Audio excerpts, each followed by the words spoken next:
हाँ हाँ, हाँ हाँ, करें करें। अब बिल्ट इन फंक्शन क्या होता है कि so far we have been freely using built in जो प्रिंट इंट इनपुट, ये सब बिल्ट इन फंक्शन है। तो print is equal to one, तो ऐसा कमांड नहीं होता है कि never do something like this. क्या होता है कि if the above code is executed we don't get an error, this is somewhat surprising. अब जैसे जो हमारे बिल्ट इन फंक्शन है, इसको हम वेरिएबल भी डिसाइड नहीं करते हैं, प्रिंट को हम वेरिएबल नहीं डिसाइड करना चाहिए, ये भी एरर देता है। जो built in function integer float ये है। ओके, तो ये हो गया।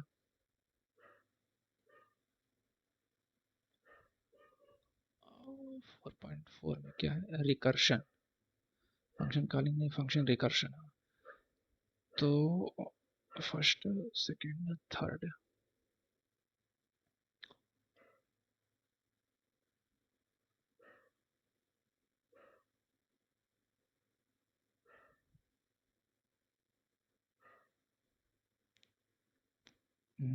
यहाँ पर है थोड़ा सा ये नोट्स बनाने वाला, मैं बनाऊंगा। मैं सो गया था तो फिर मैं इसको शेयर करूंगा। ये रिकर ये वाला वेरिएबल वाला, क्योंकि ये चीज़ें थोड़ी सी याद करने वाली है, कब ग्लोबल है कब ये है। और रिकर्शन, रिकर्शन तो बारे में पता ही होगा, तो रिपीट सेम चीज़ें करें ना। Recursive function is one which calls itself inside the body of the function. A typical example of the say definition fact n है, if n is equal to 0 return 1, फिर कह रहा है return n into fact n। मतलब function के अंदर function की call हो रही है, उसी को रिकर्शन में, रिकर्शन मतलब रिपीटेशन होता है। तो यही है, यहाँ पर फंक्शन के अंदर ही फंक्शन कॉल करें कि हमने फंक्शन लिखा है फैक्ट n करके, और उसके अंदर ही फैक्ट n-1 कॉल है, फंक्शन के अंदर फंक्शन की कॉल है।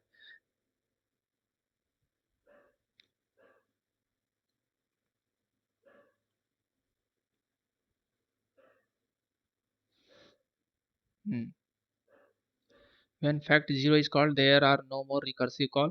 This is because the condition in line number 2 evaluates to true and the value 1 is returned. तो ये स्टॉप कब होगा फंक्शन की कॉल, जब फंक्शन के अंदर फंक्शन हो रहा है कि यहाँ पर n is equal to zero होगा, तब वो रिटर्न हो जाएगा। और जब तक नहीं होगा तब तक ये फंक्शन के अंदर फंक्शन कॉल होती रहेगी। तो ये फैक्टोरियल का फंक्शन डिफिनीशन है। जैसे फैक्टोरियल 4 की कॉल होगी तो 4 के बाद वो 3 के लिए कॉल करेगा, 3 वाला 2 को कॉल करेगा, 2 के पहले 1 का कॉल होगा, और जब वो 1 हो जाएगा तो फैक्टोरियल 0 पर वो रुक जाएगा, क्योंकि इज इक्वल टू 0 है, फिर वो रिटर्न 1 कर देगा, तो यहाँ से 1 की वैल्यू आएगी, फिर धीरे धीरे इसकी आती जाएगी वैल्यू वहाँ पे पुट होकर के। हम्म, फिर यहाँ पर 1 आएगी, फैक्टोरियल 1 को उसने 1 देगा, फिर यहाँ से वो फैक्टोरियल 2 पे जाएगी वैल्यू, फिर फैक्टोरियल 2 वाला अपनी वैल्यू देगा 3 का, ऐसे करके वहाँ पर वैल्यू 24 आएगी। 1 1, फिर 2 इंटू 3 होगा तो 6 होगा, फिर 6 इंटू 4 होगा तो 24 होगा। Caution in recursion. Fibonacci series. Fibonacci series क्या होता है? फिबोनाची सीरीज होता है, इसमें आगे के दो की एडिशन तीसरा अगला वाला होता है। जैसे x1 और x2 की वैल्यू 1 होता है, और x2 के बाद जो थर्ड टर्म होता है वो सेकंड और थर्ड का एडिशन होता है, फोर्थ टर्म होता है वो 2 और 3 का एडिशन होता है। हाँ, तो we can compute the nth term of the Fibonacci series using the recursive function. जैसे फिबो n लिखा है, if n is equal to 1 और n इज इक्वल टू 2 है तो रिटर्न 1 करेगा, नहीं तो रिटर्न फिबो n-1 प्लस फिबो n-2।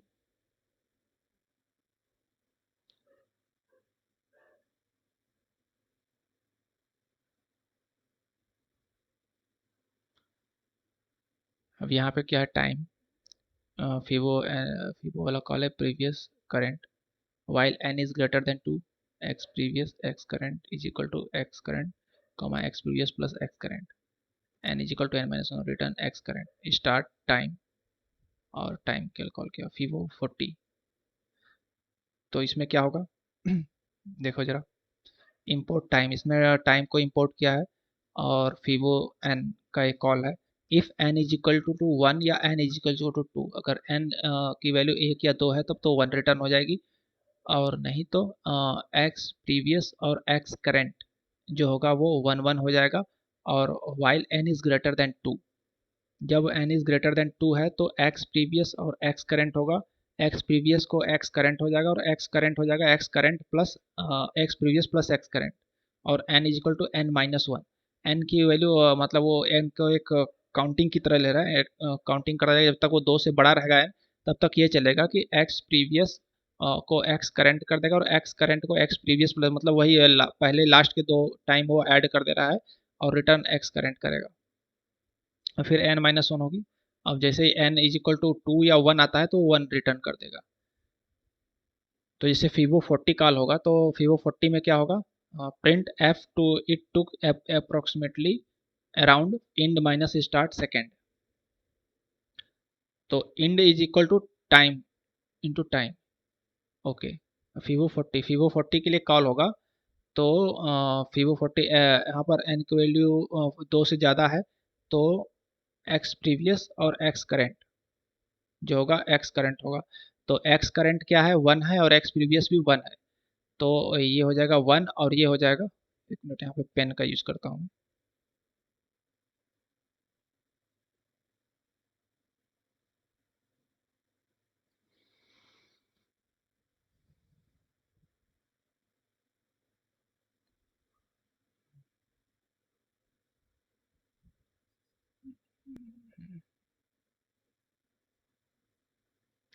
तो एक्स प्रीवियस और एक्स करंट दोनों 1 है और x n is greater than 2 है तो यहाँ पे होगा एक्स प्रीवियस हो जाएगा 1 और एक्स करंट हो जाएगा, नेक्स्ट वैल्यू हो जाएगी प्रीवियस प्लस करंट यानी कि 2।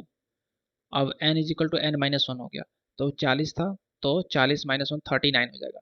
तो फिर ये हो जाएगा, ये करंट हो जाएगा प्रीवियस वाला यानी कि प्रीवियस हो जाएगा करंट वाला यानी कि ये 2 हो जाएगा और ये हो जाएगा 2 प्लस प्रीवियस प्लस करंट।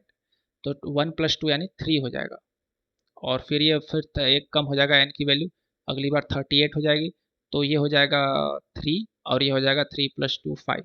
तो इस तरीके से चलेगा और तब तक चलेगा जबकि n की वैल्यू 2 नहीं आती, 2 आ जाएगी तो फिर ये रिटर्न 1 कर देगा। तो रिटर्न 1 करेगा तो उस वक्त क्या होगी, एक्स प्रीवियस की वैल्यू और एक्स करंट की वैल्यू दोनों की क्या होगी। जब 1 रिटर्न करेगा तो उस समय प्रीवियस और करंट की जो वैल्यू होगी,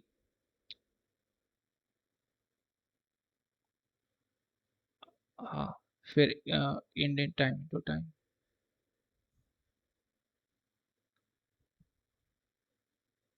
नहीं नहीं, वो हमेशा ऐड होता जाएगा ना, 2 3 5 हुआ फिर 5 3 8 हो जाएगा।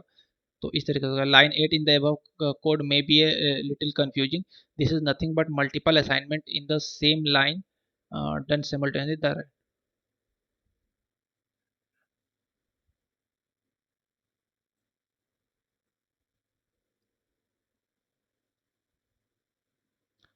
जैसे इंपोर्ट सिस्टम करके print system dot gate recursion limit ऐसे कमांड देंगे तो हम्म,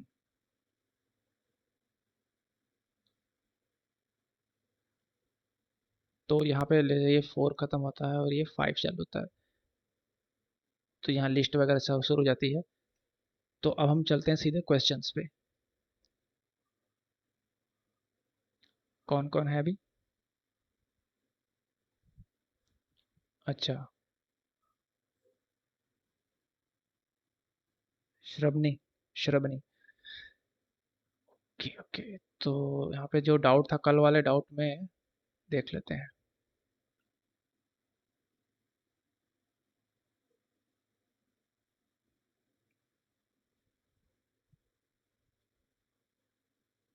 अह, ठीक। तुम तो अभी रात में पढ़ने वाली थी, कहाँ तो नहीं पढ़ोगी। ये है अक्षरा तुम्हारा डाउट ना। तो इसमें क्या है कि अभी हमने जो ग्लोबल और लोकल डिस्कस कर रहे थे वही है। तो ये तो देखो एक फंक्शन की डिफिनीशन है, ठीक है, इससे हमारा डिफाइन किया हुआ है। उसके बाद हमारा लाइन यहाँ शुरू होता है, यहाँ पर l इज इक्वल टू एक लिस्ट दिया हुआ है 0। तो लिस्ट क्या है, वो म्यूटेबल होता है, उसकी वैल्यू चेंज हो सकती है। अभी इंटीगर के केस में क्या था, अभी हम जो वीक 5 वाला देख रहे थे, तो हाँ, x is equal to two a integer है, तो ये होता है हमारा ग्लोबल वेरिएबल, क्योंकि ये इम्यूटेबल है। तो x is equal to two जो लिखा है, अगर फंक्शन के बाहर लिखा है तो फंक्शन के बाद भी x is equal to two ही रहेगा। लेकिन ये लिस्ट है जो कि म्यूटेबल है, तो एक्स की इसकी वैल्यू चेंज हो सकती है। तो यहाँ पर जब हम फंक्शन की कॉल इसके बाद करेंगे तो लिस्ट की वैल्यू जो आएगी वो अपडेट हो सकती है। अब देखते हैं यहाँ पे क्या होता है। यहाँ पर इसने लिखा है कि पहले लाइन में प्रिंट एल बिफोर एल, तो यहाँ पर जो है सिंपल है, line L is equal to जो लिस्ट है वो जीरो आएगी, यहाँ पर तो एल की वैल्यू जीरो प्रिंट होगी। उसके बाद फंक्शन की कॉल है एल के लिए, तो जो फंक्शन की फू की डेफिनेशन है उसमें एल फू जो है वो यहाँ पर एल हो गया, यानी कि लिस्ट ऑफ जीरो हो गया। तो लिस्ट ऑफ जीरो में अपेंड वन हो जाएगा, तो इस लाइन पे क्या होगा कि उसमें जो लिस्ट होगी वो जीरो कामा वन हो जाएगी। वो एल एल ही है, मतलब वो एल की जो लोकेशन है इसमें कंप्यूटर में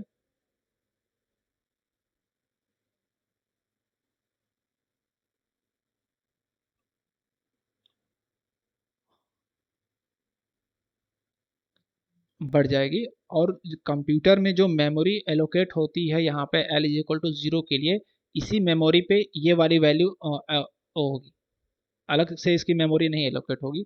तो यहाँ पे जब प्रिंट एल इज एल्फू, मतलब यहाँ पे ये बुलियन वैल्यू यहाँ पे आएगी, ट्रू फॉल्स पूछ रहा है, तो एल ही एल्फ्यू है, यहाँ पे ट्रू प्रिंट होगा। हाँ, जो लिस्ट होता है कल वाले में हमने डिस्कस किया था, तो उसमें जो कंप्यूटर में मेमोरी एलोकेट होती है, जैसे एल वन है एक लिस्ट है, तो यहाँ पर मान लो one comma two comma three है, फिर हमने लिखा कि L two is equal to L one, और फिर हमने किया कि L1 की जो वैल्यू है उसको अपडेट कर दिया, चूंकि ये म्यूटेबल होता है, यहाँ पर वैल्यू चेंज हो सकती है, तो L1 को हमने 100 कर दिया। और फिर हमने प्रिंट कमांड दिया L1 के लिए और L2 के लिए। तो L1 के लिए जब प्रिंट कमांड देंगे तो प्रिंट होगी जो लिस्ट वो होगी 100 टू 3, और L2 जो प्रिंट होगा वो भी प्रिंट होगा। हाँ, क्योंकि सेम मेमोरी लोकेशन पे दोनों असाइंड हो रहे हैं। L2 को हमने ये बता दिया कि L1 के बराबर है, लेकिन L2 की भी जो वैल्यू ले रहा है वो यहीं से ले रहा है सिस्टम। तो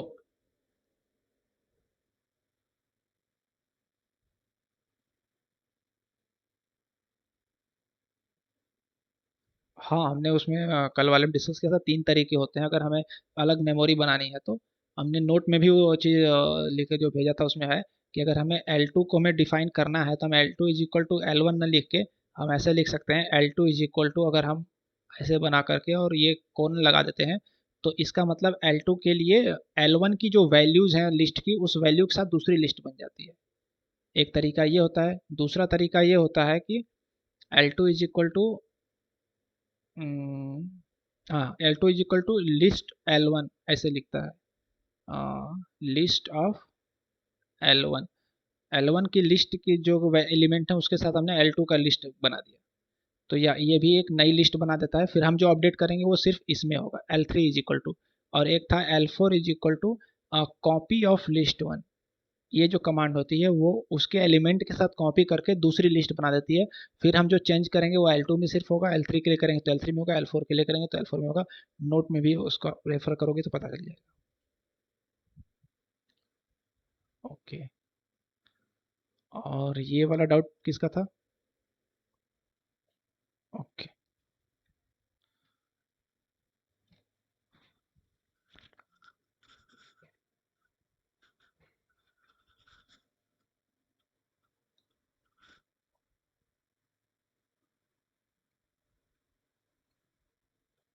हम्म,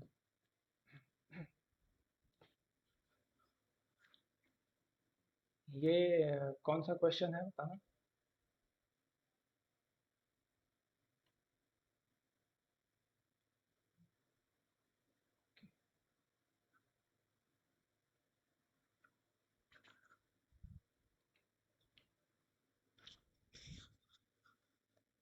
Write a function named get toppers that accept the three argument in this order: score, data set, subject or gender, or it should be written a list of names of student who belong to the gender given the argument and have the topped in the subject given by argument. Okay, तो इसका जो सही code होगा पहले हम वो देख लेते हैं क्या होगा, फिर हम तुम्हारा कोड में क्या एरर है वो भी देखते हैं। हम्म,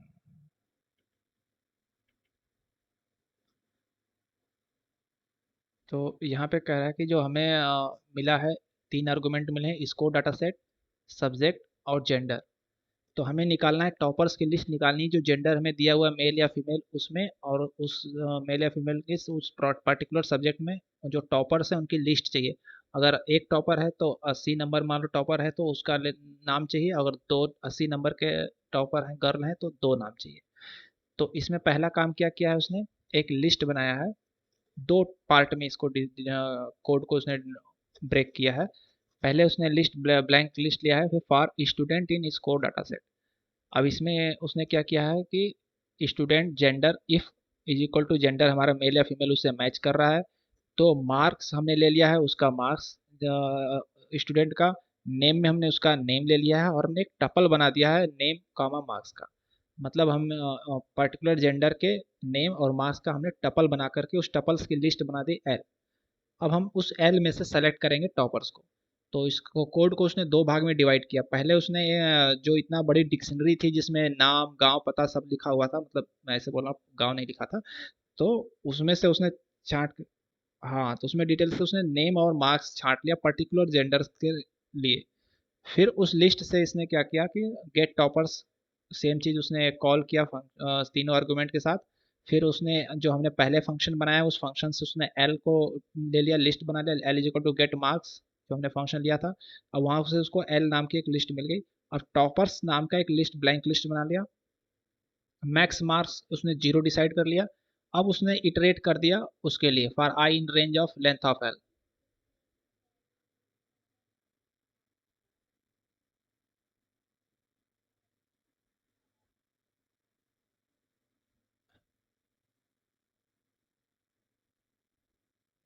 सिटी में आपने देखा होगा कि जब हमें मैक्सिमम निकालना होता है मार्क्स या जो कोई बड़ी वैल्यू निकालती है तो हम सबसे छोटी वैल्यू को इनिशिएट करते हैं, इनिशिएशन छोटा सा करते हैं, जीरो से करते हैं। अगर हमें कोई छोटी वैल्यू निकालनी है तो मैक्सिमम हम लिखेंगे, मतलब मिनिमम वैल्यू लिखना है तो हमें 10 लाख लिख देंगे, या कुछ ऐसा 100 नंबर का क्वेश्चन है तो हम उसमें 101 लिख देंगे ताकि हम बड़ी वैल्यू लिखते हैं। तो जब हमें मैक्स निकालना है तो हम नीचे से शुरू करते हैं, और जब मिनिमम निकालना है तो हम ऊपर से शुरू करते हैं। तो for I in range length of L लेंगे। और यहाँ पर इसने दिया है कि जो हमारा ये टपल्स की जो लिस्ट है इसमें जो जीरो है आई का वो नेम है और वन है वो मार्क्स है। तो उसने मार्क्स को कंपेयर किया कि आई one is greater than max marks, तो मैक्स मार्क्स उसकी वैल्यू हो जाएगी नंबर की। और टॉपर्स में उसको हमने उस नाम को, उसका जीरो पर उसका नाम है उसको हम असाइन कर देंगे। और अगर वो ग्रेटर नहीं है तो इक्वल टू है तो उसमें हम अपेंड कर देंगे। तो इस तरीके से इटरेट करेगा और यहाँ से हमें वो टॉपर्स की लिस्ट मिल जाएगी।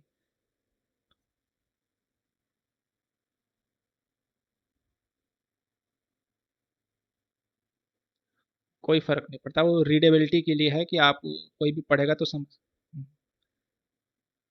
हाँ।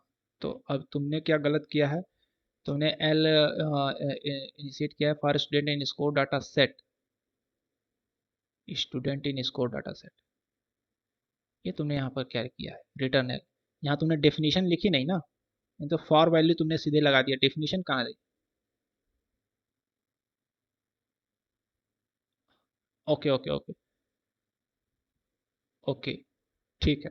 चल, मान लिया। तो if student gender is equal to gender, marks is equal to student subject, okay, name is equal to student name, L append name comma marks, return L. यहाँ पर तुम्हें रिटर्न एल। ओके।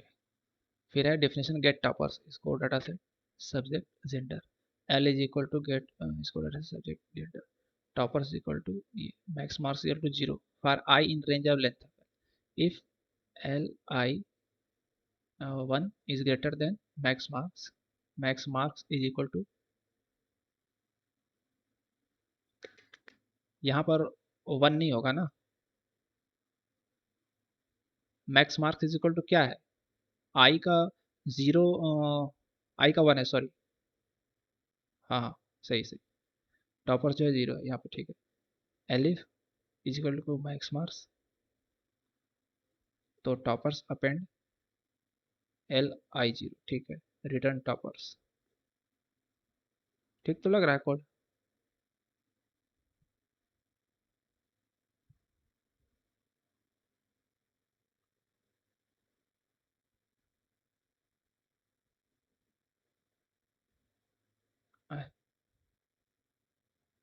ओके, तो value जो इसमें question में लिखा है वही ले लो।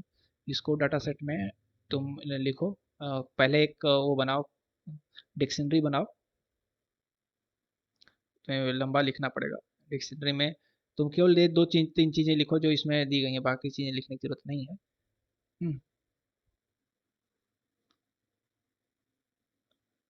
तुम्हारा गलती जो हो सकता है वो मुझे लग रहा है वो, हाँ ठीक है, वहाँ पर लिख लिया।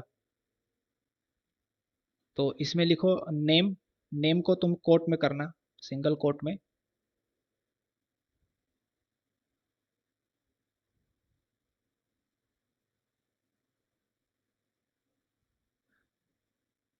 नेम डबल कोलन, फिर उसमें कोट में लिखना देविका। कोई भी नेम लिख लो, या जो भी सिंपल लगे। फिर कॉमा, फिर सिंगल कोट में लिखना जेंडर की है। फिर और डबल कोलन देके उसकी वैल्यू लिखना एफ, फीमेल। फिर एक सब्जेक्ट लिख लो मैथ, उसी तरह।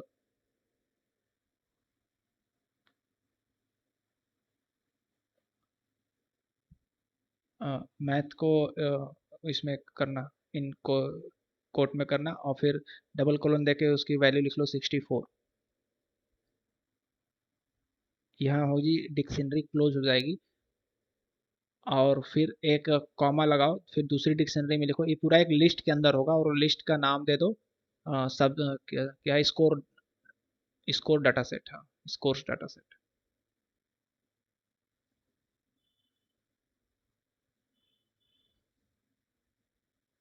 ये सब इसमें तुम लिख रही हो इंटरप्रेटर पे लिख रही हो, या फिर स्क्रीन शेयर करो तो हम थोड़ा तुम्हें देख सकते हैं सही कर रही हो गलत कर रही हो।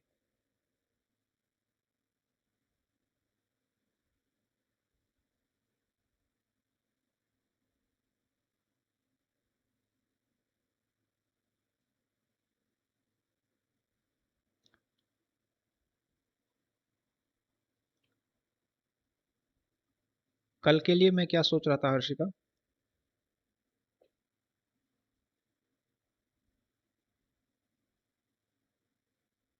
एक मिनट बता रहा हूँ। हाँ हो रही है, तो यहाँ पे तुम लिख रही हो जो, अच्छा ये किस चीज़ पे रन कर रही है तुम?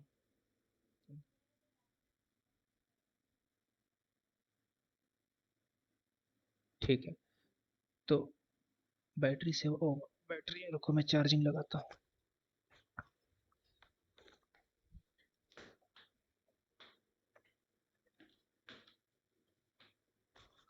हेलो। तो ये तुमने लिखा एफ लिखा है, 64 लिखा, ठीक है। अब यहाँ डिक्शनरी क्लोज करो।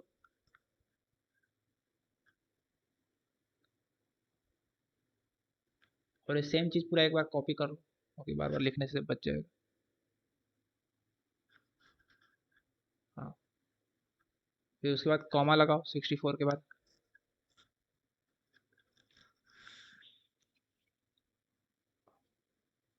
कॉमा लगा के फिर पेस्ट कर दो सेम, और एक कॉमा लगा के फिर पेस्ट कर दो। और इन पूरे को एक लिस्ट में अंडर अंडर लिस्ट करो, स्क्वायर ब्रैकेट के अंदर करो।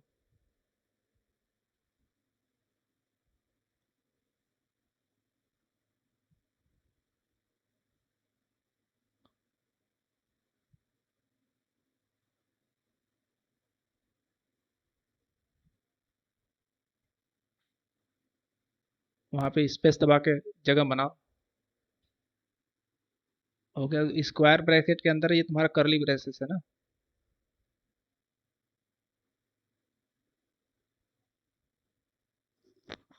करली ब्रेसेस अंदर होगा, स्क्वायर ब्रैकेट बाहर होगा, लिस्ट के अंदर डिक्शनरी होगी। नहीं नहीं, क्या कर रही हो, सही सही था वो। करली नहीं नहीं, करली लगाना है, वो डिक्शनरी है। लिस्ट ऑफ डिक्शनरी है, ये जो तुम्हारी जो की और वैल्यू लिखे हैं तुम्हारी डिक्शनरी है ना। अ, हाँ वहाँ करली लगेगा। और बाहर आउटर साइड में लिस्ट है तो स्क्वायर ब्रेसेस।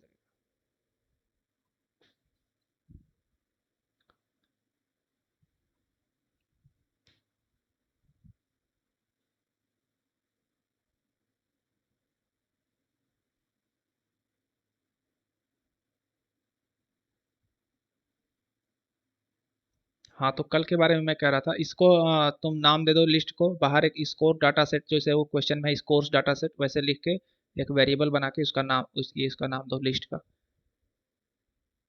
नहीं नहीं नहीं नहीं, लेफ्ट में इधर आओ। कि कल हम जो हमारा ओपीपी का जो प्रैक्टिस है उसके लिए हमें तीन चीज़ें हमारा काम करना चाहिए यार। दिमाग में लॉजिक सही चलना चाहिए, हाथ पे हमें प्रैक्टिस होनी चाहिए जो है कि वो उसके फंक्शन को टाइप करने की, कोड को टाइप करने की, दिमाग में सोचने की प्रैक्टिस, और पूरा सिंक्रोनाइजेशन चाहिए सारा, तो इसकी प्रैक्टिस करनी पड़ेगी हमें। तो कल हम सोच रहे थे कि सिर्फ क्वेश्चन क्वेश्चन बनाने की प्रैक्टिस करते हैं। वीक 5 और 6 अगर हमने यहाँ पर आज और कल में कर लिया डिस्कस, तो 4 तक तो क्विज में सबने किया था, तो मुझे लग रहा है कि कल का जो टाइम का यूटिलाइजेशन है वो हमें प्रैक्टिस में करना चाहिए, ताकि हम क्वेश्चन को कैसे अप्रोच कर रहे हैं और टाइप कर रहे हैं। कई बार हम दिमाग में हमारे अप्रोच सही रहेगा लेकिन हम कोड को सही टाइप नहीं करें, कुछ कहीं ना कहीं कुछ इरर हो जाएगा, कहीं कुछ इंडेंट इरर हो जाएगा, या कहीं कुछ हमने कोई कोलन नहीं लगाया कुछ, तो उसकी भी प्रैक्टिस चाहिए, तो वो फंक्शन हमें रिप्लाई रिटर्न सही नहीं देगा कोई। तो कल मतलब प्रैक्टिस करना चाह रहे थे काफ़ी कुछ, शुरू से लेकर लास्ट तक। मतलब मेरा था कि अगर सुबह 12 बजे शुरू करते हैं और कंटिन्यू करते हैं 12 तक, बीच में ब्रेक भी लेंगे खाने पीने के लिए, बट ये चीज़ कल के प्रैक्टिस में रखते हैं पूरा चीज़। और वीक 1 से शुरू करके वीक 6 तक के सारे कोड टाइप कर लेते हैं। अगर एक राउंड में ख़त्म हो गया तो दो चार राउंड कर लेते हैं, उसमें हम ये भी इंक्लूड कर लेंगे जो मॉक आया हुआ है ओपीपी का, ये भी। तो 3 4 5 बार अगर हम प्रैक्टिस कर लिए अच्छे से तो कुछ हद तक तो बन जाएंगे क्वेश्चन।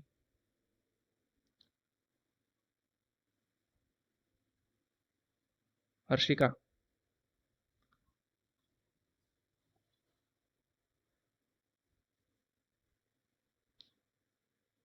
जैसे हम जब शुरू करते हैं, सपोज कल 12 बजे शुरू करते हैं, तो वीक 1 का हम खोल लेंगे पीपीए, जीआरपीए। मॉक तो वही रहता है, पीपीए ही रहता है, तो वीक 1 वाला हर वीक का मॉक वही रहता है, पीपीए में सही रहता है। पीपीए, जीआरपीए और ग्रेडेड। ग्रेडेड में तो कोड नहीं रहता, ग्रेडेड छोड़ देते हैं। पीपीए जब तो कोड हमने बनाना है। तो वीक 1 2 3 4 5 6, और उसके बाद ओपीपी की मॉक, तो यहाँ से हम शुरू करेंगे और आराम से करेंगे। जैसे क्वेश्चन ले लिया, क्वेश्चन के कोड बनाए, और सारे सभी जितने भी रहेंगे, हमको लगता है ज़्यादातर भीड़ नहीं होगी, जो भी 2 4 लोग रहेंगे सबके कोड हम देखेंगे सही से कहाँ पर किसने गलती की है, क्योंकि अगर वहाँ पे एक्सेस है, अगर हमें जैसे अभी तो सब इरेज कर दिया था, तो हम वहीं पर रन करके देख लेंगे, हमें पता चल जाएगा कि 5/5 आ रहा है नहीं आ रहा है।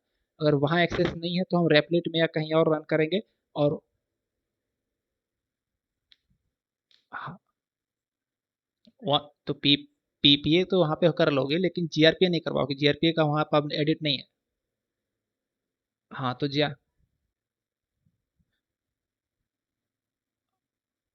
हाँ तो वो तो वही बता देगा सही है गलत है। जीआरपीए का प्रैक्टिस हम रेपलेट वगैरह पे कर लेंगे और वहाँ पे देख लेंगे कहीं कुछ। हाँ तो अभी भी तुम्हारा गलत लग रहा है अक्षरा। तुमने फिर करली ब्रेसेस बाहर लगाए हैं और डिक्शनरी लिस्ट अंदर लगाए शुरू में, फर्स्ट फर्स्ट वाला। तो कल ऐसा करते हैं, जिसको आना हो आ जाएगा। हाँ, अब नेम चेंज करो, देविका और ये का नाम चेंज करो, यहाँ पे कुछ लिखो और नंबर चेंज करो। हाँ, सब्जेक्ट चेंज नहीं करना, सब्जेक्ट हम सेम के लिए कॉल करें, नंबर चेंज कर दो।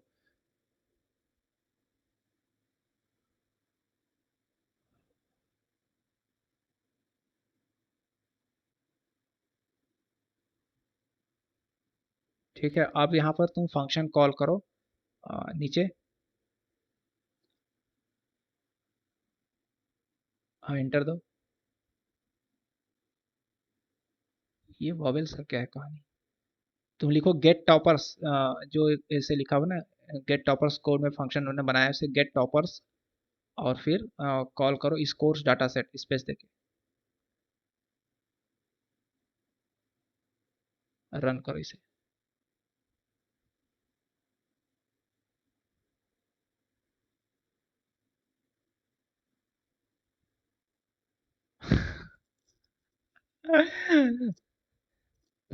तुम ये करना था ना। ये तुम नहीं नहीं, ये तुम्हारा जो प्लेटफॉर्म प्रैक्टिस कर रहे हो सही है ना प्लेटफॉर्म। तुम ये जो कोड है तुमने ना, इसको तुमने पेज में स्क्रीनशॉट भेजा था, इसको कोड को मुझे भेजो, मैं इसको चेक करके देखूंगा कहाँ गलत है। हम्म, मैं अपने में रन करके देखता हूँ। तो कल ये वाला सही रहेगा, प्रैक्टिस हम करते हैं पूरा, एक बार दो बार तीन बार अच्छे से इसको हम खुद से टाइप करने की प्रैक्टिस कर लेते हैं, ताकि हमारा दिमाग का और हाथ का कम सिंक्रोनाइजेशन सब बना रहे। ठीक है, मैं देखूंगा, फिर हम थोड़ा आगे बढ़ते हैं, उसको मैं देख के बताता हूँ तुम्हें। हाँ, और कल वाले में किसी को कोई डाउट कि आज वीक 5 शुरू करें?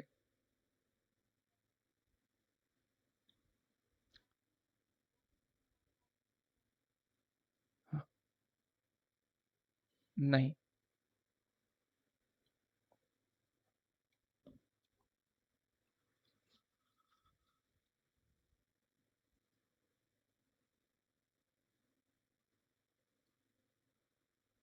मैं तो सोचा था कि आज करेंगे रात में उसको, देखते हैं इसके बाद।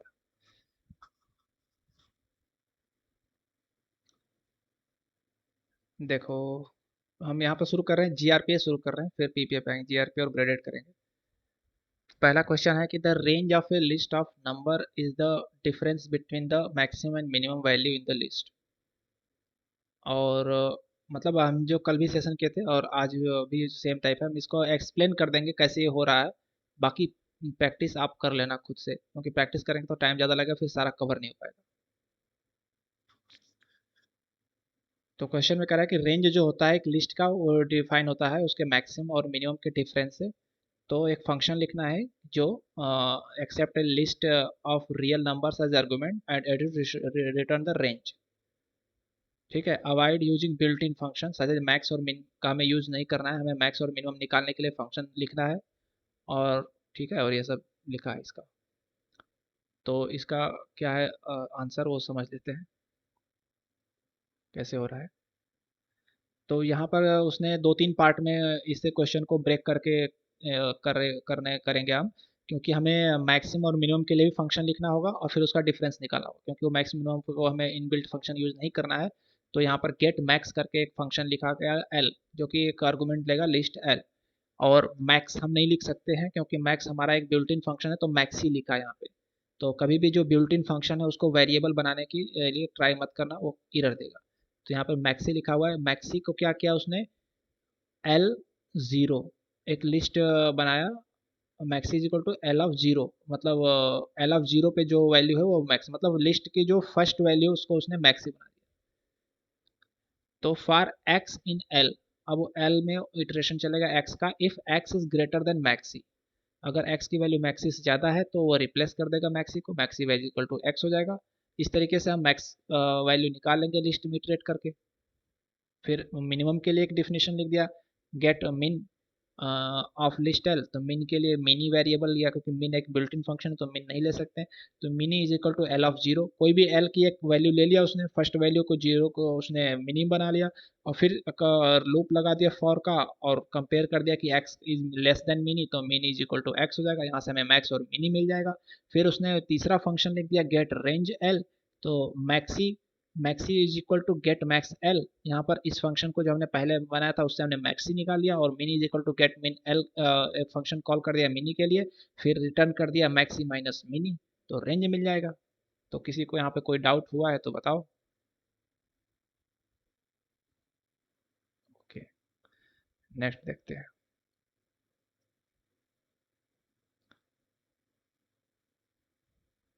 A perfect number is a positive integer that is equal to the sum of all its divisors, including itself. For example 6 is a perfect number, क्योंकि 6 का जो डिवीजन है 1 2 3 इसका एडिशन है। ओके, तो write a function named is perfect that accept a positive integer n as argument and returns true if it is perfect and false otherwise. तो इसको हम देखते हैं कि कैसे कोड लिखेंगे, दिमाग लगा के थोड़ा सा कोई प्रकाश डाले कि कैसे इसको कर सकते हैं, क्योंकि मैंने भी इसके जो सोल्यूशन था कॉपी पेस्ट किया था, मैंने भी किया नहीं, मैं भी अभी ट्राई करूंगा। तो एक बार दिमाग ट्राई लगाते हैं कि इसको कोड को अगर लिखना है तो हम क्या अप्रोच लाएंगे। बताओ अगर ऐसा कोड लिखना है आ जाए तो कैसे अप्रोच लगाएंगे। क्या क्या इसमें हमें निकालना होगा, किस किस इसके लिए फंक्शन लिखना होगा। तो कोई भी एक पॉजिटिव नंबर देगा, हमें दो चीज़ें देखनी है। एक तो उसका जो भी ये है, क्या डिविजर्स हैं, वो डिविजर्स निकालने होंगे और उनका सम निकालना होगा।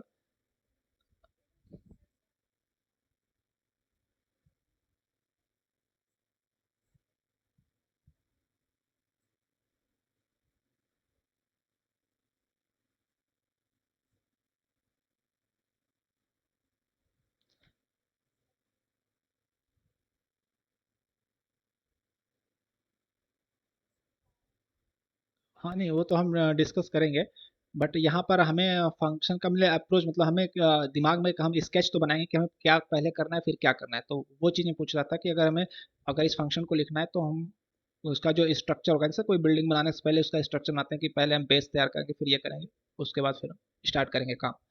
तो काम तो हम बताते हैं, बट इसके जो अप्रोच होगा, पहला काम हमारा होगा कि हमें इसके डिविजर्स को निकालना होगा। जैसे डिविजर सम निकलेगा फिर हम उसका सम का एडिशन निकाल कर चेक करेंगे कि वो इज इक्वल टू है कि नहीं, तो परफेक्ट होगा, नहीं तो इम्परफेक्ट हो जाएगा। तो डिवीजर के लिए कैसे कॉल करेंगे, फंक्शन लिखेंगे, वो देखते हैं। हाँ। हम्म।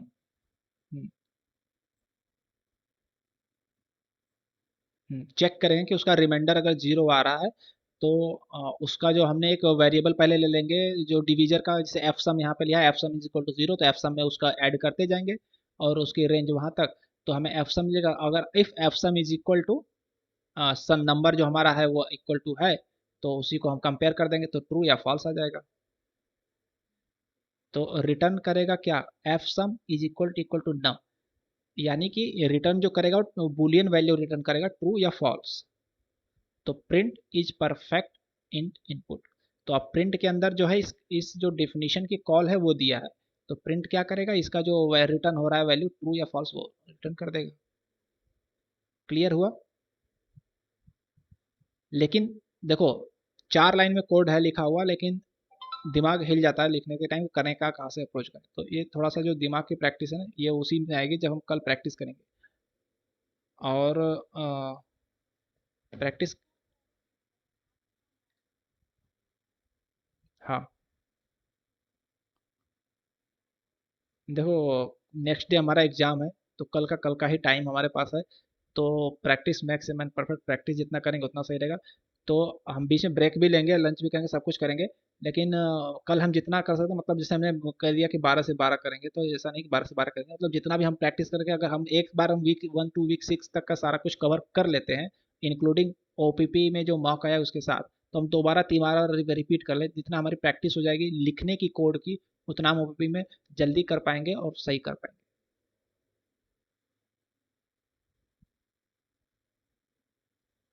ठीक है, तो आप एग्जाम दीजिए। अब एक्चुअली ये प्रैक्टिस मैं अकेले भी कर सकता हूँ, लेकिन अगर 2 4 लोग रहेंगे तो और अच्छा रहेगा। 2 3 अप्रोच मुझे पता चलेंगे कि कौन कैसे अप्रोच कर रहा है, तो अच्छी बात है।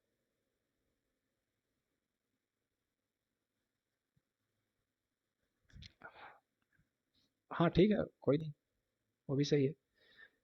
तो अभी इसमें टेस्ट केस में देखो क्या होगा कि हम 4 लोग अगर करेंगे, तो किसी का 2 टेस्ट केस पास होगा, किसी का कुछ नहीं पास होगा, तो पता चलेगा कहाँ पे हम गलतियाँ हो सकती हैं, ताकि वो गलतियाँ हम मिस्टेक क्वेश्चन में ना करें, एग्जाम में ना करें। ठीक है। अब इसमें तो सारा जब पूरा टेस्ट केस पास होगा तभी तो पूरा नंबर मिलेगा। ओके। ये वाला क्वेश्चन क्या है, अब देखो क्वेश्चन तो बहुत ही भयंकर टाइप लग रहा है, पढ़ते हैं।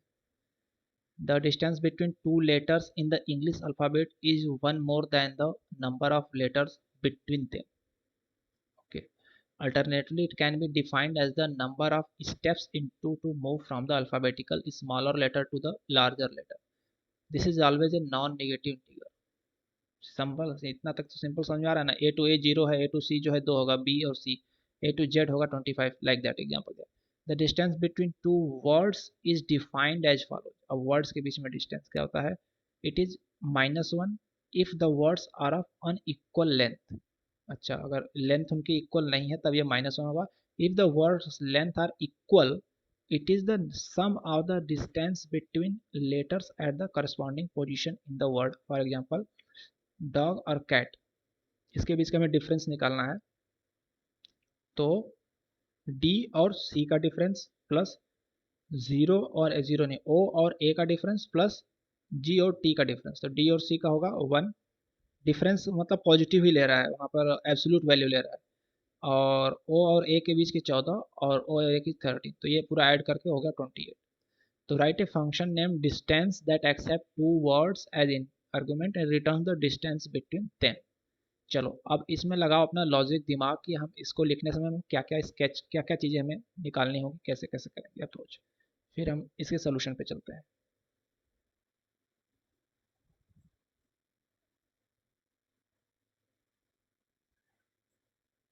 हम्म, हाँ हाँ, मतलब हमें अगर दो वर्ड इनपुट लिया है तो हम दोनों स्ट्रिंग है तो उसकी लेंथ देख लेंगे। ओके। हम्म हम्म,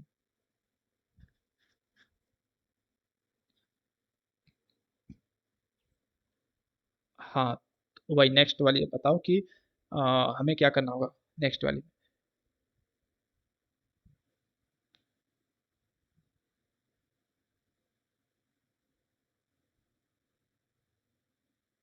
देखो यहाँ पे जो पहले ही इसने ये वाली लाइन कही है कि इस तरह से स्टेप्स काउंट होंगे और इस तरह से डिस्टेंस होगा, ये चीज़ तो कोड में डिफाइन नहीं है, तो ये चीज़ भी मुझे लग रहा है कि कोड के थ्रू में लिखनी होगी कि किसकी क्या वैल्यू है। हाँ। हम्म, तो अल्फ़ाबेट को मान लो तो ए टू जेड डिफाइन करोगी, तो कैसे क्या डिफाइन करोगी, मतलब कहाँ से रेंज कहाँ से कहाँ तक जाएगी? ए को हम जीरो, हाँ 25 जाएगी, ठीक है। तो 0 to 25 जाएगी, नहीं नहीं, यहाँ पर ये भी बात है। मान लेते हैं हमने जिसे बी को हमारा है, बी मान लो क्या होगा, बी बी B1 होगा, ठीक है। और जेड हमारा 25 है, तो बी और ए के बीच में करेंगे तो 25 -1 यानी 24 आएगा, ठीक है। तो हम किसी दो लेटर के बीच में जो डिस्टेंस, मतलब अगर बी टू जेड हमें डिस्टेंस निकालना है तो जेड की वैल्यू 25 है, बी की वैल्यू 1 है, तो बी टू जेड होगा 24। तो इस चीज़ को भी ले हम, हाँ, तो इस चीज़ के लिए भी हम एक फंक्शन लिखेंगे जिसमें हम जैसे मान लेते हैं कि distance between distance of letters करके फंक्शन लिखेंगे, जिसमें हम उसकी वैल्यू का डिफरेंस को हम एब्सोल्यूट वैल्यू करके लेंगे, तो वो मिल जाएगा। उसके बाद हम इसका कर देंगे कॉल वर्ड का, उसी फंक्शन के अनुसार इसके हर लेटर का डिफरेंस निकाल के एडिशन का फंक्शन बना देंगे। देखते हैं। तो यहाँ पे क्या किया है, difference distance word one word two. तो फर्स्ट कंडीशन जो इफ वाला तुम कह रही हो कि length one is not equal to length word two, तो -1 दे देगा। फिर लेटर्स कर दिया। हाँ, अब हम जो हम कर रहे थे वैल्यू बनाने के लिए, तो यहाँ पर उसने एक उसकी स्ट्रिंग बना दिया, ठीक है, ए से लेके जेड तक। तो size of length of word जो हो गया उसकी लेंथ ऑफ वर्ड की होगी size. Distance is equal to 0 for I in range of size. अब जो साइज है रेंज उसकी उतनी बार इटरेशन चलेगा, मान लो 4 लेटर का वर्ड है तो 4 बार चलेगा। तो C1 C2 क्या है, ये वर्ड वन का जो हमने स्लाइसिंग कर दिया, अगर मतलब इंडेक्सिंग कर दिया, वो पहला वर्ड और दूसरा वर्ड, ठीक है। तो अगर D is equal to absolute value letters index C1 minus letter index C2। अब हम जो कह रहे थे कि हम इसके लिए फंक्शन लिखेंगे दो लेटर का, उसने ऐसा नहीं किया है, उसमें इंडेक्स वैल्यू को माइनस कर दिया तो उसकी एब्सोल्यूट वैल्यू तो वही आ गई डिफरेंस, और distance is equal to distance plus D होती जाएगा, और लास्ट में रिटर्न डिस्टेंस कर देगा। तो इस तरीके से इसने लिख दिया कोड। क्या हुआ यहाँ पे, किसी को डाउट है क्या कर रहा है बाकी?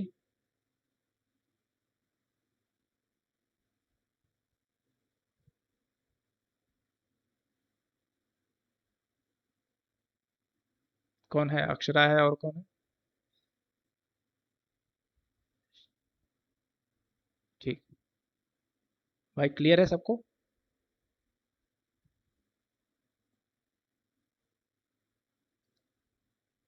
चलो। ओके। हम्म,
तो समझ में आया कहना क्या चाह रहा है? अच्छा। हम्म। तो क्वेश्चन क्या कह रहा है कि ये मैजिक स्क्वायर कब हो, मैजिक मैट्रिक्स क्या होगा, कॉल्ड मैजिक स्क्वायर। ना ना ना ना ना ना, इक्वल नहीं कह रहा है। रो सम जो होता है कि सम। हाँ बोलो बोलो, row sum, sum of numbers in every row. जैसे 3 क्रॉस 3 की मैट्रिक्स है, तो 3 रो का जो सम होगा वो there are N such values for each row, मतलब हर रो की जो वैल्यू होगी वो अलग अलग होगी, एक ही वैल्यू नहीं होगी। जैसे पहले रो की अगर एडिशन 4 आ रहा है तो दूसरे का 5 आना चाहिए, तीसरे का 6 आना चाहिए, मतलब 4 4 4 ऐसा नहीं आना चाहिए। तो रो के जो अगर तीन जितने भी रो हैं उनके एडिशन अलग हो। कॉलम सम मतलब sum of numbers in every column there are N such values, मतलब कॉलम के लिए भी अगर सबका करें तो एन टाइप की वैल्यू आनी चाहिए, मतलब सबकी डिफरेंट वैल्यू आनी चाहिए एडिशन में। और डायगोनल सम में कह रहा है कि दो वैल्यू आनी चाहिए, मतलब दो डायगोनल होंगे, एक तो लेफ्ट टू राइट, एक राइट टू लेफ्ट, तो दो डायगोनल का अलग अलग वैल्यू आना चाहिए, मतलब कहीं से भी कोई भी एडिशन सम नहीं होना चाहिए। वो एक्चुअली तुम्हें याद होगा कि एक कुछ इस तरह से लिखते हैं ना, जैसे कोई 15 के लिए 16 के लिए एक मैजिक स्क्वायर जिसमें कहीं से भी ऐड करो 15 आता है, डायगनली ऐड करो रो वाइज कॉलम वाइज तो 15 आता है। तो ये उसका उल्टा है, मतलब यहाँ पर कुछ भी इक्वल नहीं आना चाहिए, सब अलग आना चाहिए। Correct, there are n plus two is equal to n plus two value involve, all these value must be the same for the matrix to be magic, same होना चाहिए हाँ?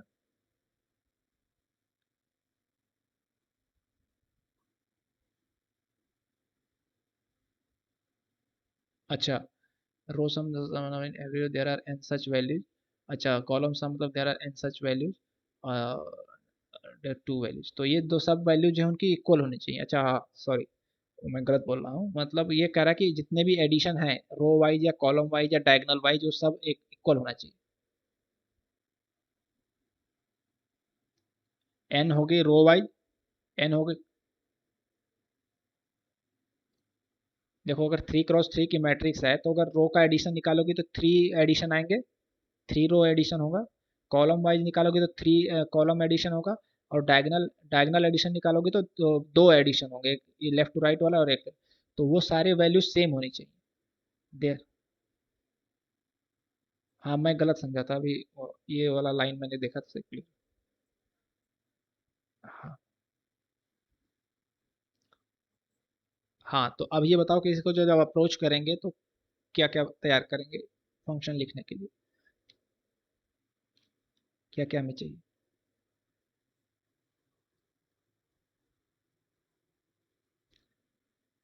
जब भी n क्रॉस n का matrix हो तो हम उसमें तीन वेरिएबल निकालेंगे, रो सम, कॉलम सम और डायगोनल सम, और हम तीनों करके देखेंगे, जब वो इक्वल होगा तो मैजिक सम होगा।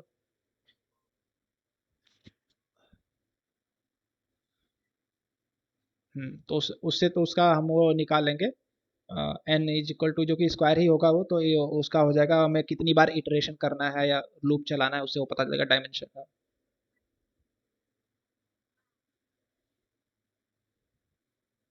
ओके, इजी ही होगा, इसका कोड इतना टफ नहीं होगा, और देखते हैं।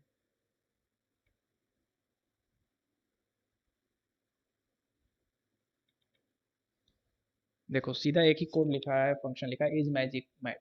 मैट मतलब वो मैट्रिक्स लिया है, तो m is equal to length of mat ले लिया, तो लेंथ ऑफ मैट से हमें साइज उसका पता चल जाएगा। फिर d1 सम और d2 सम, जीरो जीरो इनिशिएट कर दिया। फिर फार आई इन रेंज ऑफ m, अब उसके लिए लूप चला दिया। अब d1 सम क्या होगा, d1 sum is equal to mat i one, i का जो लूप, जो मैट्रिक्स को हमने लिखा है, मैट्रिक्स हमारा जो होता है लिस्ट ऑफ लिस्ट होता है, तो उसमें हर लिस्ट का आई वाला एलिमेंट, मतलब फर्स्ट हमने लिस्ट लिया तो फर्स्ट का फर्स्ट एलिमेंट, सेकंड लिया तो सेकंड का सेकंड एलिमेंट, तो ये क्या आएगा, डी वन सम और डी टू सम क्या हो रहा है, ये डायगोनल सम आ रहा है। हाँ, फर्स्ट के लिए फर्स्ट का, सेकंड के लिए सेकंड का, थर्ड के लिए थर्ड का। और डी टू में क्या हो रहा है कि फर्स्ट के लिए एम माइनस आई माइनस, एम माइनस आई माइनस वन, मतलब कि अगर थ्री साइज है तो तीन में से जीरो गया, तीन में से टू, फिर माइनस, तो मतलब रिवर्स ऑर्डर में ले रहा है, डी टू सम जो है वो रिवर्स ऑर्डर में ले रहा है। मैं तो डायगोनल होगा, मतलब फर्स्ट का हो जाएगा, फर्स्ट के लिए क्या होगा, फर्स्ट मतलब जीरो होगा, जीरो के लिए होगा, मान लेते थ्री है तो three minus zero minus one, यानी कि थ्री माइनस वन यानी कि टू, तो टू क्या होगा, रिवर्स नहीं ले रहा, सेम ले रहा है, जीरो वन टू मतलब लास्ट वाला, लिस्ट में सबसे लास्ट वाला। समझ में आया नहीं आया। अगर हमारे थ्री बाई थ्री का मैट्रिक्स है तो पहला डी वन सम में होगा जीरो जीरो, मतलब पहले लिस्ट का पहला, दूसरे लिस्ट का दूसरा, तो ये डायगोनल चल रहा है लेफ्ट टू राइट वाला। और ये वाला है कि जब हम मान लेते हैं आई जीरो है तो जीरो का एम हमारा थ्री है, तो three minus zero minus one यानी कि टू हो गया, आई का टू मतलब जीरो का टू, तो जीरो का टू लेगा, मतलब कि पहला लिस्ट होगा उसका दूसरा इंडेक्सिंग, इंडेक्सिंग क्या होगा, जीरो वन टू मतलब लास्ट वाला। तो और दूसरा जब लेगा I is equal to two होगा, तो M minus two minus one यानी एम माइनस थ्री, यानी कि three minus one minus one, three minus two यानी कि वन, तो जब वन लेंगे तो ये वन हो जाएगा, यानी कि दूसरे का बीच वाला। और फिर जब तीसरा लेंगे तो थ्री, थ्री माइनस थ्री, नहीं थ्री नहीं होगा, टू होगा ना, two, three minus two minus one यानी कि थ्री माइनस जीरो, जीरो हो जाएगा, तो थ्री का जीरो लेगा, मतलब राइट टू लेफ्ट वाला डायगोनल लेगा। तो अब कह रहा है कि इफ नॉट, डी वन सम को कंपेयर कर दिया, रिटर्न नो। ठीक है, अगर डायगोनल सम इक्वल हो गया तब हम आगे रो सम और कॉलम सम देखेंगे। फिर आई इन रेंज ऑफ एम, इनको इन जीरो जीरो इनिशिएट कर दिया। फिर जे इन रेंज ऑफ एम, तो आर सम में क्या ऐड होगा, देखो ये जो वैल्यू का एडिशन वाली जो वैल्यू है ना, इसी में आदमी गड़बड़ होगा लिखने के लिए, आई जे, जे आई, कैसे हम रो सम निकालें, कैसे कॉलम सम निकालें। तो इसके लिए आपको लॉजिक की प्रैक्टिस करनी पड़ेगी, कि हमको अगर रो का सम निकालना है, कॉलम का सम निकालना है, डायगोनल सम निकालना है, तो हम उसके लिए क्या लाइन लिखेंगे, तो हमारा रो सम आएगा, डायगोनल सम। तो ये प्रैक्टिस से आएगा, ये ऐसे रट्टा मार के नहीं। या रट्टा मारना है लास्ट मोमेंट में तो रट्टा मार लो कि डायगोनल सम के लिए हमें ऐसे कोई फंक्शन लिखना है, रो सम के लिए इस तरह से लिखना है, कॉलम सम के लिए इस तरह से।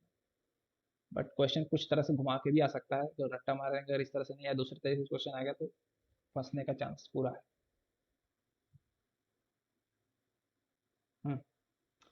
फिर रो सम और कॉलम सम को कंपेयर कर दिया, if not r sum is equal to column sum is equal to d one sum, तो रिटर्न नो कर दो, और अगर इक्वल है तो यस कर दो। इस कोड को समझने में दिक्कत है तो बताओ।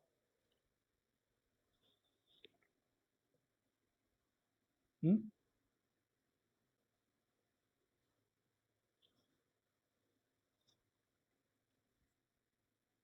हम्म।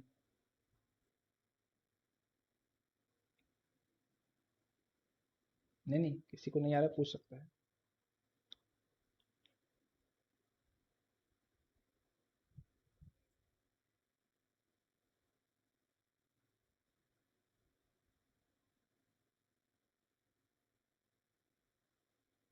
थोड़ा थोड़ा, थोड़ा थोड़ा क्यों? अच्छा, एक्चुअली यहाँ पे पेन नहीं चल रहा है तो मैं समझा देता हूँ, एक्चुअली मैं इसको कॉपी पेस्ट करके समझा देता हूँ, दूसरे में कर देता हूँ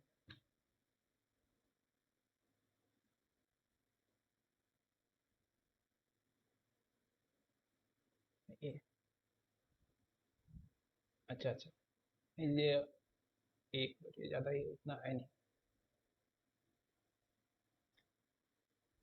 और इसी का अभी सुना है क्या तुमने?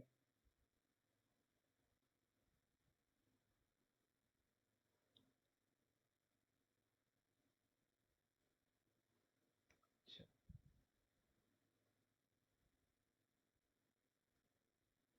3x3 का मैट्रिक्स है। ठीक है, तो कैसे ये होगा, स्ट्रक्चर दिमाग में होना चाहिए। 3x3 का मैट्रिक्स है, तो हमारा ये फॉर्म क्या होगा, जो हम तो लिस्ट में लिख रहे हैं कोड में, तो ये तीन लिस्ट का एक लिस्ट होगा, लिस्ट ऑफ लिस्ट होता है ना ये मैट्रिक्स। ठीक है अक्षरा।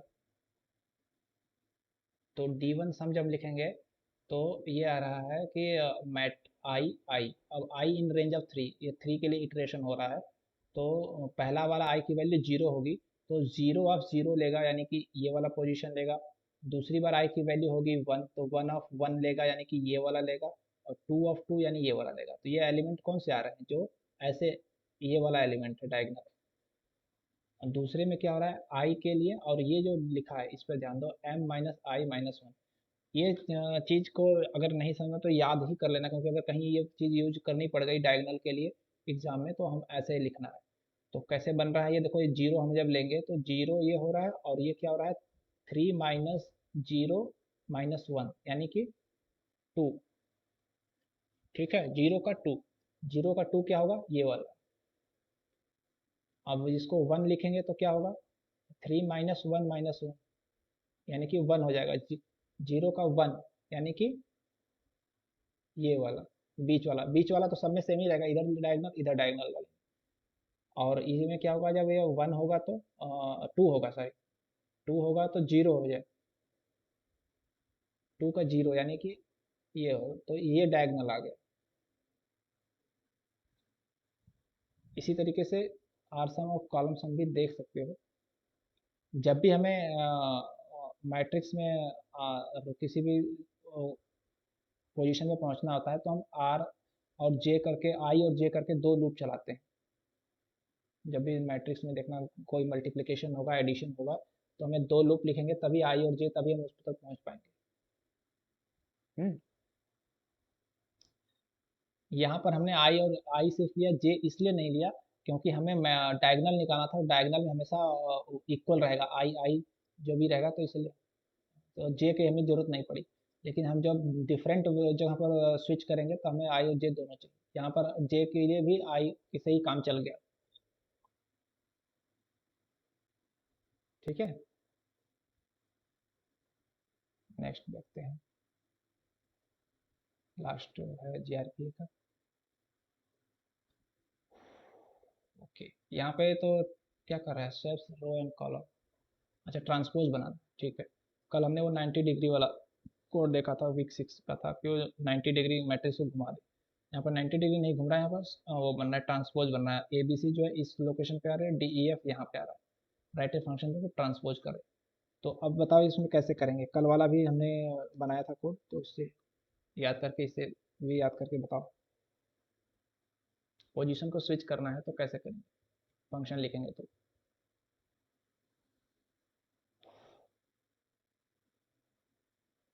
कुछ नहीं, हमें सिर्फ सिंपल ट्रांसपोज के लिए फंक्शन लिखना है, और हमें दिमाग में ये चलना चाहिए कि हमें कौन सी पोजीशन पे किसको पहुंचाना है। तो आई और जे वाला है, आई वाला जे वाला कॉन्सेप्ट क्लियर है, तो हम लिख सकते हैं कि हमें इस चीज़ को ऐसे लिखना है करके। अभी ये देखो कि जो लिस्ट ऑफ लिस्ट होगी मैट्रिक्स की, तो इसी मैट्रिक्स को हम ले लेते हैं जो यहाँ पर दिख रहा है। तो हमारा जो गिवन मैट्रिक्स है ये वाला फर्स्ट, इसकी लेंथ क्या होगी?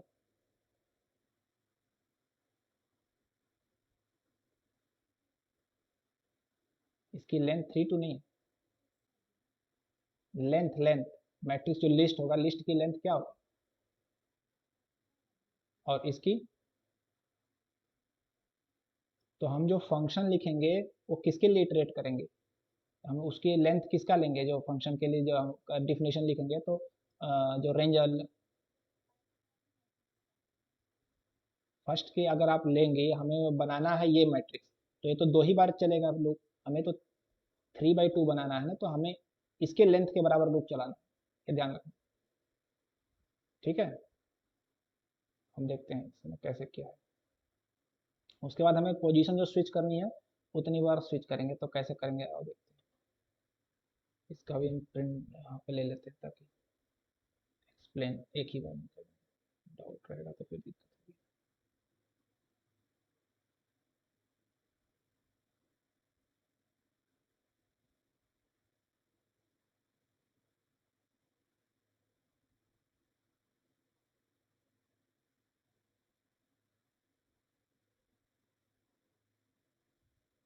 देखो, दो फंक्शन इसने 2 बार में किया है, गेट कॉलम और ट्रांसपोज। मतलब कि इसने 2 बार में किया क्या कि कॉलम लिस्ट पहले बनाई है, फिर ट्रांसपोज के लिए मैट्रिक्स के लिए लिखा है। तो पहला जो फंक्शन इसने लिखा है कॉलम के लिए, इसमें क्या उसने किया है कि मैट्रिक्स को उसने इनपुट लिया है, जो मैट्रिक्स हमारे पास दी हुई है, फिर कॉलम लिया है कि कॉलम में क्या होगा देखते हैं। कॉल लिस्ट को उसने एक बना लिया है, list empty list m is equal to length of matrix हो गया, ठीक है, इसका लेंथ ले लिया। For row in range of m, okay, इसकी रो के लिए इटरेशन कर दिया। हमारा ये मैट्रिक्स था ए बी सी और डी ई एफ, तो रो इसका निकालने के लिए इसके रेंज यानी 2 है, तो 2 के लिए इटरेशन कर दिया। कॉल लिस्ट अपेंड मैट रो कॉल। रो कॉल मतलब ये जो है मैट का रो का कॉल, यानी कि मैट का रो है, यानी कि रो हमारा है ए बी सी और ऐसे है डी ई एफ। तो इसको रो का कॉलम को क्या किया इसने?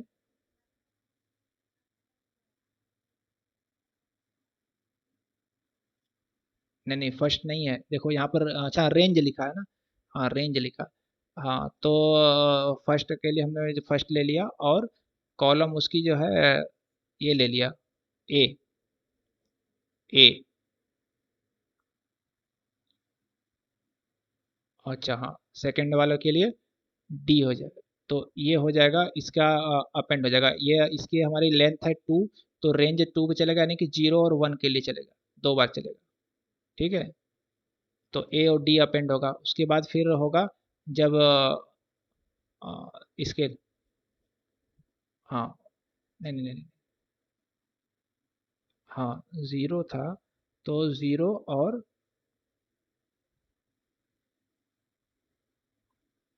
ये कॉलम क्या है, कॉलम की वैल्यू क्या है? अच्छा वो तो आगे पता चलेगी। कॉलम हमने ले लिया, मान लेते हैं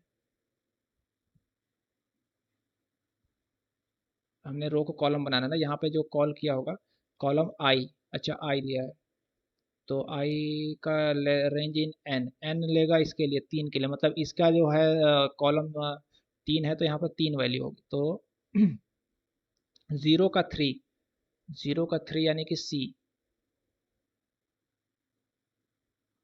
अगर कॉलम की वैल्यू 3 होगी, नहीं कॉलम की वैल्यू चेंज होगी ना, आई लिया है तो चेंज होती रहेगी। ओके, तो इस फंक्शन को समझने के लिए यहाँ पे आओ, तब ये समझ में आएगा। इसमें क्या किया कि ट्रांसपोज मैट में m लिया है लेंथ ऑफ मैट्रिक्स, और n लिया है length of matrix of N, मतलब एन इसका है वैल्यू, इसके लेंथ की, यानी कि 3 है, एन के वैल्यू 3 होगी, जो कॉलम है, नंबर ऑफ कॉलम है। फिर mat trans for I in range of N, तो ये यहाँ पर 3 होगी वैल्यू। तो अब क्या हो रहा है कि रो इन रेंज ऑफ 0 के लिए 3, तो 0 का 3 यानी कि सी होगा, और ठीक है, फिर 1 का 3 यानी कि एफ होगा, तो सी एफ है।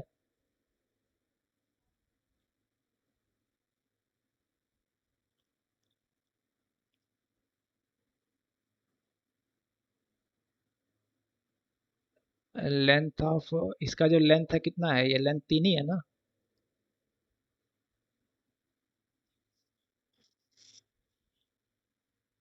सही सही कह रहे हो। तो गेट कॉलम में आई लिया है एक्चुअली, ठीक है, यहाँ पर 3 नहीं लिए हैं, यहाँ पर इसने एन की जगह पे ना आई ले रहा है, कॉलम में आई की कॉल कर रही है, तो आई इन रेंज जब ले रहा है, यहाँ पे कॉल हो रही है गेट कॉलम की, तो मैट, मैट तो हमारा मैट्रिक्स है, और आई मतलब आई की वैल्यू हम चलेगा, आई का जो चलेगा रेंज 3 तक चलेगा, रेंज एन जो है हमारा रेंज है, तो यानी कि आई चलेगा हमारा 0 1 और 2, ठीक है। आई एन से चल रहा है ना, रेंज एन, एन हमारा 3 है, तो ये चलेगा, ये रेंज लिया है इसकी, तो 0 1 2 चलेगा, 3 नहीं जाएगा। तो जब पहले बार 0 होगा, तो मैट हमारा और ये 0 लेगा, तो यानी कि 0 का 0 यानी ए, और 0 का 0, और फिर आएगा यहाँ पे रेंज, इसमें भी रेंज चल रहा है, फिर आएगा 1, 1 का 0 यानी डी।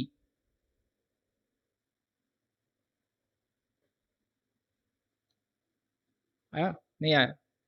ये जो गेट कॉलम करके फंक्शन लिखा है, वो यहाँ पे कॉल किया है, और यहाँ पे एन जो यहाँ पे है कॉलम जो है, इसकी वैल्यू आई है, आई मतलब ये इटरेट हो रहा है, तो आई की वैल्यू चलेगी रेंज एन, यानी एन की वैल्यू 3 है, तो 0 1 2 3 बार 3 वैल्यू होगी कॉलम की। तो जब यहाँ पे रो हमारा 0 होगा, तो वहाँ पे कॉलम की 3 वैल्यू होगी, 0 का 0, 0 का 0 यानी ए, और फिर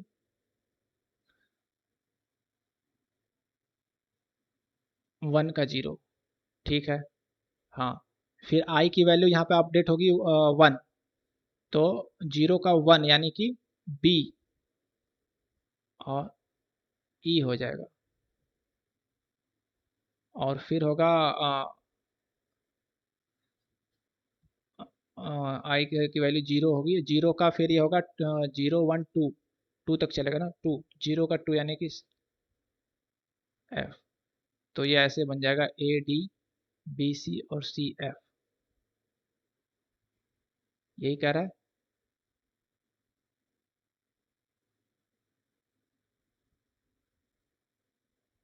ठीक है,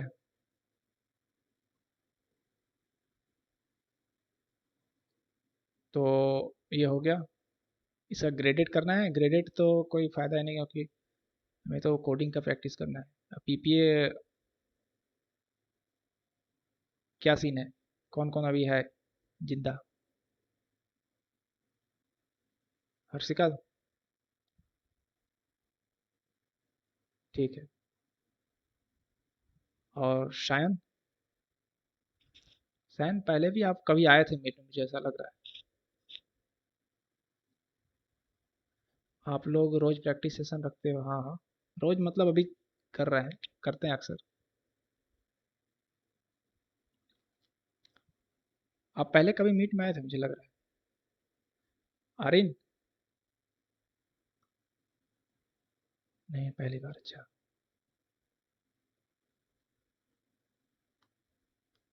आर्यन सो गए।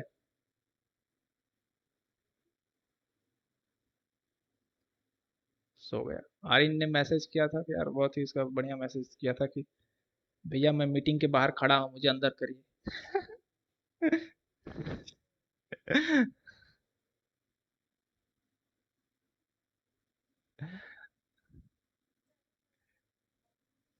हाँ, अभी मैं कि मैं सो लिया हूँ, मेरी नींद लग गई थी, तो मैं करूँगा ओपीपी का मॉक का प्रैक्टिस। कोई है?